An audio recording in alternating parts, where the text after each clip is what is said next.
Hey there everybody, it's Mark Crowley. I'm back with another How to Draw video. Today we're going to be learning how to draw a mermaid. Now, I'm going to put up the time-lapse warning here because there's going to be a lot of time-lapse, especially early on, because I can't make this a video about how to draw the face or the hands or even the hair. I really have to make it mostly about the mermaidy, the mermaidian parts of the drawing, and that means speeding through a lot of stuff here early on so that I can do more real time toward the end. So let's go ahead and get into some of these initial guidelines.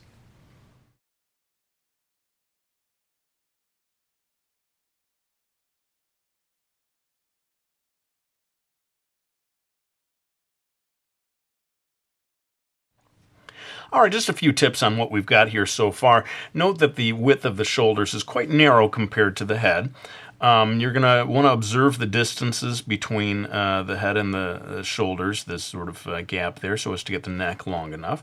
And though you can't see it, I suppose you should imagine that there's going to be an elbow joint right around here. And that's why this arm looks so much shorter than this one. That's because this one is coming toward us just a little bit. Well, we've come down here to the pelvis area, and this is where we're going to start to draw the fishtail. So let's go ahead and get those lines into place.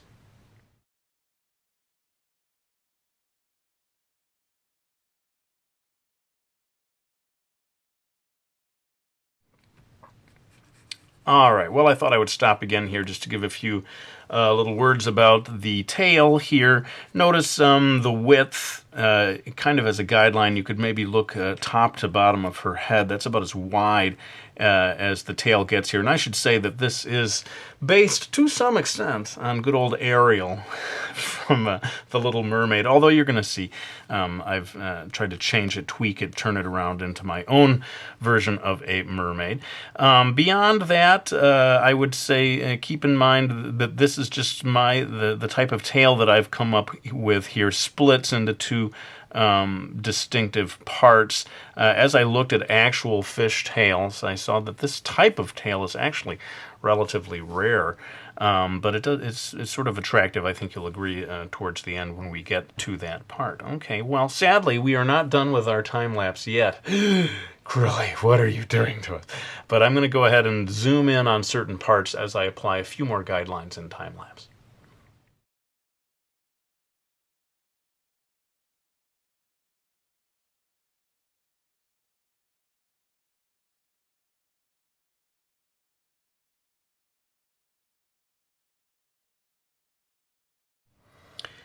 So yeah, I thought I would stop here and sort of explain what I'm doing because it is starting to get a little involved.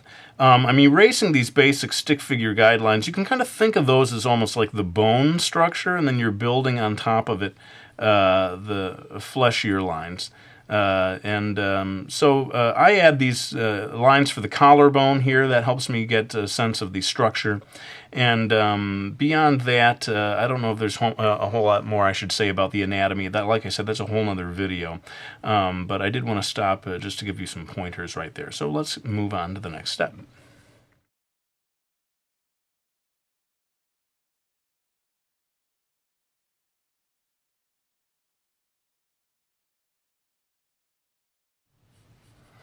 All right, so I thought I'd jump in here again to sort of go over some of this, because we are getting to some of the mermaidy part here, particularly this clamshell bikini top, and that idea came from Ariel, from the Little Mermaid, and it does seem to be sort of composed of two, like an open shell, which is kind of I never really noticed that it's the two sides of them seem to be composed of a simple actual open clamshell, which was sort of an elegant way of creating this costuming.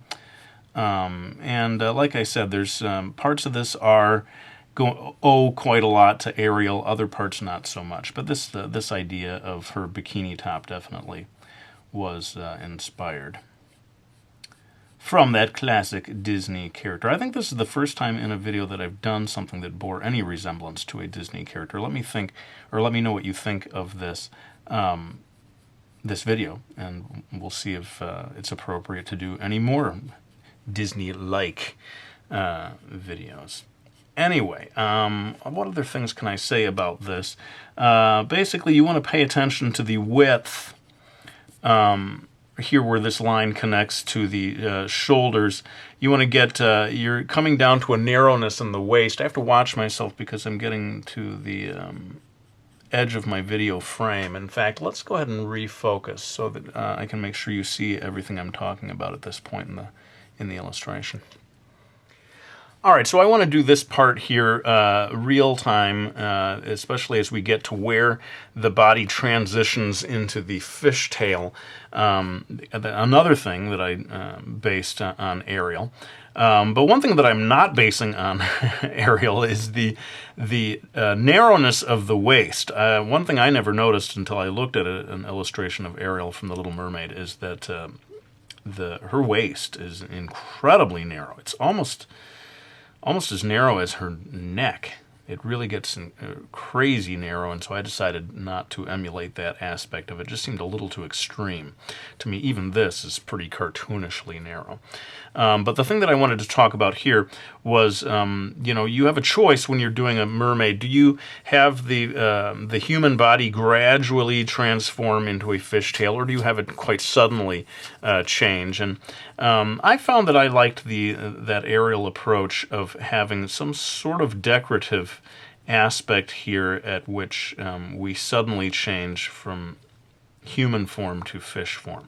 And so what I'm doing here, and this is a little different from what you see on illustrations of Ariel from The Little Mermaid, is I'm creating a sort of a frill here that maybe resembles cloth, but to me sort of more resembles certain types of seaweed. And hopefully this is showing up. And so I create a wavy line here. I mean, the whole thing is based on a V shape, but then what I'm doing here is creating these lines that sort of stem off of there. I hope that's showing up. And so you end up with this sort of frill. Now this actually is my idea. I'm sure I'm not the first one to draw something along these lines, but if you look at Ariel's, the way that the one is drawn in The Little Mermaid, it's a little different. It doesn't have that quite so wavy a line at the edge. So anyway, that's your choice. I did see, I saw some people on DeviantArt had actually photoshopped from actual, real girls on the beach, photoshopped on a mermaid tail.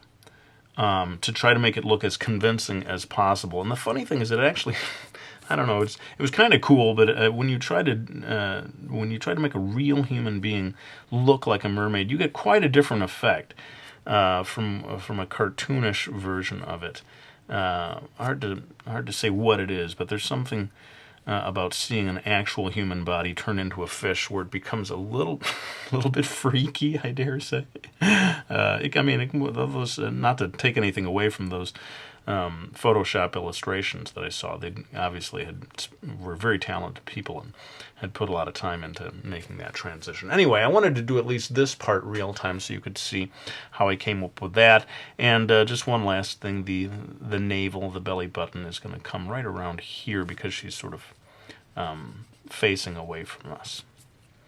Well, let's go ahead and do a little more of this in time-lapse. I'm sorry, haters of time-lapse, but as you can see, there's just so many different things to teach in this lesson. I have to pick and choose about what I'm going to focus on. So let's get a little more of this done.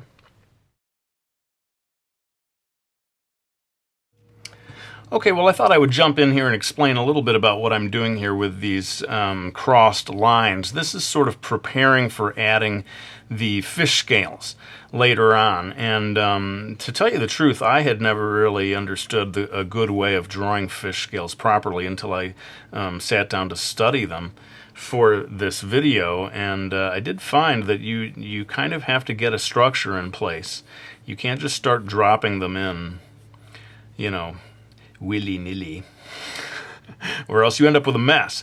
They, fish scales are actually very geometrically placed. There's a very steady pattern, and so by putting these lines in place before you get started, you will make it much, much easier later on. But notice the angle and how they cross and create these little diamond shapes. That's really what you're looking for, are these little repeating diamond shapes, and that's where each one of the scales will eventually go. Well, let me go ahead and finish off these guidelines.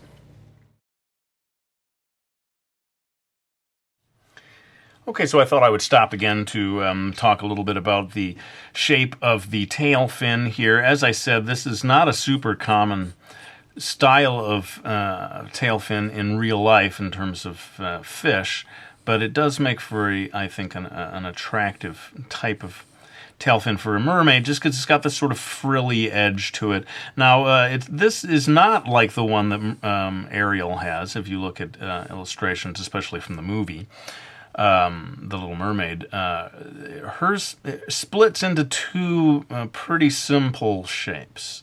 Doesn't have this frilly edge to it. So anyway, I wanted to give you some sense of how these curving lines extend from, pretty much each one of the frills down towards where it connects to the rest of the tail. But those are not the only lines. Of course, there's a bunch of curving lines in between. So anyway, hopefully that's enough about that. Now I know this is, even by my own standards, this is a kind of ridiculous time-lapse video, but I do have one last thing, and that is to go through the hair and the facial features in time-lapse, because again, that's not really the main subject of this video, but I do want you to actually see me doing that part of the drawing. So let's do that, and then hopefully we can get on to drawing the fish scales, which is arguably the most challenging part of drawing a mermaid.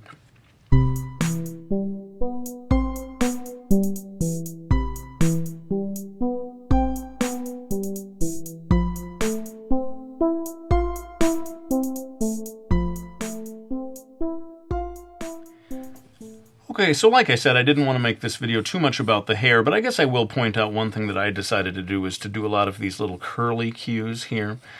She's underwater, and part of my theory of this illustration is to make her this kind of ethereal, otherworldly type of creature, and I think that those little decorative curly cues, krilly cues, sorry, I couldn't resist, at the end of the strands of hair sort of adds to that, and I will in fact actually have little bubbles and so forth coming off to sort of confirm that idea that she's underwater. Well, I think it's time to move on to the inking, which that means it's time-lapse time once again. Although before we do that, really, I probably should stick with real time and do the scales, as I said, on the tail fin. So let's go ahead and shift focus to do that. Okay, so what I'm going to do here is actually dab away a little bit of this preparatory line work with a kneaded eraser, so as to make it clear that this is all strictly guideline stuff, and that what we're actually putting that in place for is to help us get the scales right where we need them to be. So having dabbed that away, now I'm going to go back in, and my approach is wherever you see the edge of one of these little diamonds, that's where one of these fish scales will go. Now I'm not having them all touch one another because I want it to breathe a little bit. So each one never quite touches the other, but because of that system of diagonal lines that I had in place to begin with, they are all located in a sort of mathematically precise way. And I found that without that, if you just try to wing it without any guidelines, it's darn well impossible to get these scales to line up so perfectly. At least it was for me. Some of you may have a natural ability for doing it, and in which case you could skip all those initial guidelines and just go right on to doing the scales. But I found that I needed them in order to get every one of these lines right where I needed them to be. Anyway, I think you get the basic idea, and this keeps extending all the way down across the tail. Although, just to be very thorough, maybe I will shift focus way down here and show you how things can get a little tricky down there. So yeah, when you get down here, because the tail is curving a little bit in space, then your diagonal lines begin to also curve, and it can be just a little tricky to follow along. And of course, each scale is getting smaller and smaller, so I may actually lose some of my mathematical precision when we reach this part of the drawing. But the main thing is to try to keep it natural in terms of it curving in the proper direction. So hopefully that can give you your final little tip there about drawing fish scales. I was surprised at how challenging it was, and as I tried to devise a method for getting it right every time, I certainly failed a few times, as I was, like I say, just trying to wing it and say, well, I'll just put a few lines here, this ought to work, and it never did. So anyway, let's go ahead and move on to the inking part. I am definitely going to detach this illustration from the paper, especially when I'm doing the hair. There's so many curving lines. I really need the freedom of moving the page around. But we're going to come back and do one final little cool thing. At least I think it's cool. I hope you'll enjoy seeing it. It's a nifty little technique that I kind of came up with just for this video.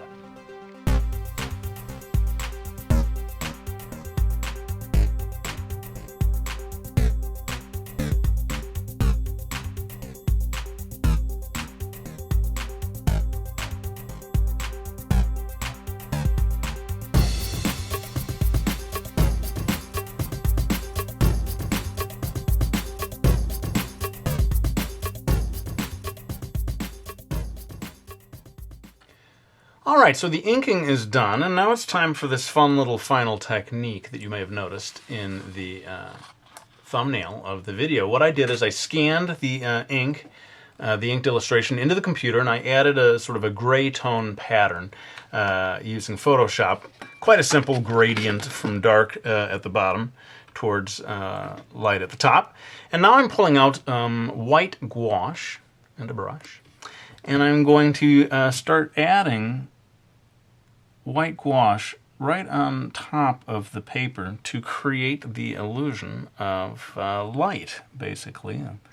Light from above filtering through the water, illuminating our little mermaid. And hopefully you're already starting to get a little bit of the effect that I'm going for here. It's going to add highlights, and as I continue working on it, it will give her more and more of a sort of three-dimensional quality. Now the main thing here to do this sort of a technique is to have a sense of light and shadow. So the light is coming from above, so that means that you're hitting the upper area of the illustration with the white gouache. And it's just to be consistent. If you decided to have her lit from beneath, then all of the white highlights would be on the bottom edge. As it is, I may actually add a little trace of reflected light down there as well. But I think maybe you're starting to get a little bit of the effect. And of course it shows up more towards the bottom of this illustration because that's where the darker screen tone is. And I wanted to point out, and if people get kind of hung up on, well, hey, I can't scan, I don't have Photoshop, and I don't have these gray tones. Couple of things. You can find a scan of gray tones just on the internet if you do a sort of Google image search. Some people have put pretty high resolution scans, so that's a possibility. The other thing is that this technique really is not related so much to screen tones. It's just some sort of dark paper. So if you did your illustration on a brownish sheet of paper to begin with, or maybe bluish would be even better for something like this, because it would be more like underwater. Then the white gouache is going to show up against any sort of off-white, slightly darker shade of paper. So don't consider this something that can only be done with the assistance of the computer. I just thought, to give it this sort of manga flair, giving it a little bit of that screen tone would add to that. Well, I'm sorry, folks, but it's time for me to turn to my good old friend, Mr. Time-Lapse. My best friend and my viewer's worst enemy, Old Man Time-Lapse. To finish off this adding of the white gouache, and then we'll be back with some final words.